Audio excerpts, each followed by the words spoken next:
साथियों नमस्कार। कृषि बाजार भरतपुर से मैं हरपाल सिंह। साथियों आज की चर्चा करेंगे ग्वार के बारे में। साथियों जैसा कि हम जानते हैं कि ग्वार की बिजाई कमजोर थी, उसके बावजूद मानसून ने भी रही सही कसर पूरी कर दी और अब जो मानसून विभाग के नए आंकड़े आए हैं उसके आधार पर कहा जा रहा है कि मानसून सामान्य रहने की स्थिति है सितंबर में, जबकि अगस्त का महीना आप देख चुके हैं। उसके आधार पर देखा जाए तो टेम्परेचर हाई रहेगा और फसलों को कोई फायदा होने की उम्मीद कहीं भी नजर नहीं आ रही है। लेकिन इसके बावजूद ग्वार के बाजार क्यों नहीं बढ़ रहे हैं? तो साथियों जैसा कि आप जानते हैं कि जब 1 लाख रुपए गम बना था उस पीरियड में एक भ्रांति पैदा हुई थी, या उसको ये कहें कि एक आइटम जो है चाइना ने तैयार किया था केमिकल से ग्वार गम के विकल्प के रूप में। साथियों उसका नाम जेनिथ गम रखा था इन्होंने, और जेनिथ गम को उस समय क्रूड ऑयल प्रोडक्शन के यूज में लिया गया था, जिसके चलते माना जाता था कि भाव नीचे आए थे ग्वार के, जिसके चलते ग्वार गम का जो है एक्सपोर्ट प्रभावित हुआ था। लेकिन साथियों ग्वार की पैदावार कमजोर है।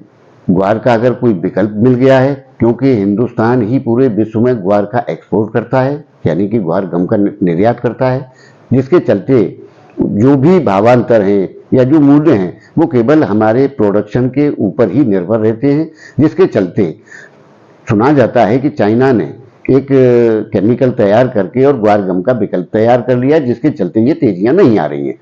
साथियों मेरा मानना है कि हाँ, हो सकता है कि ग्वार गम का कोई विकल्प नॉन एडिबल आइटम के इस्तेमाल के लिए तैयार हुआ हो, और उसके क्या परिणाम रहे हैं ये शोध का विषय है। अभी इसकी गहराई में जाना पड़ेगा, तभी उसके बारे में कुछ कहा जा सकता है।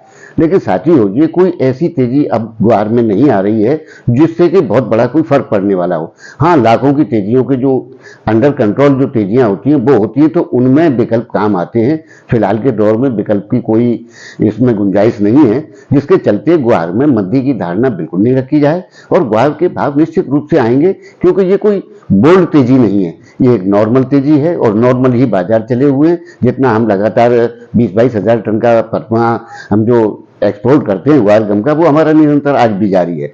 तो साथियों मंदी की गुंजाइश तो है नहीं, लेकिन इस तरीके की चीजें अभी इसके अंदर आएंगी, और ये तब आएंगी जब इसके बाजारों के जो मूल्यांकन है यानी कि भाव हैं जो 10,000 20,000 या अनकंट्रोल जो स्थिति से चलते हैं उधर जाएंगे, तभी इस चीज का सही पता लगेगा कि वास्तव में कोई ऐसी खोज या ऐसा कोई विकल्प ग्वार गम का तैयार हुआ है, जिसके चलते हम किसानों को और व्यापारियों को आगे जाकर के सोचना पड़ेगा कि अब हमें इसके लिए क्या करना चाहिए। इसके प्रोडक्शन को बढ़ाया जाए या इसके प्रोडक्शन को घटाया जाए, वो सारी स्थितियां तभी तय होंगी। लेकिन साथियों मंदी की कोई गुंजाइश नहीं है, और ग्वार में मंदी का व्यापार नहीं करना चाहिए। हमने जो टारगेट दे रखे हैं वहां तक आप व्यापार करें, देखें, उसके बाद फिर जब कोई स्थिति आएगी तब का तब देखा जाएगा।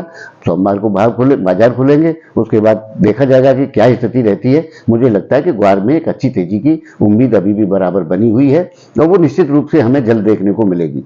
साथियों आपको हमारे विचार कैसे लगते हैं हमें कमेंट बॉक्स में जरूर अवगत कराएं।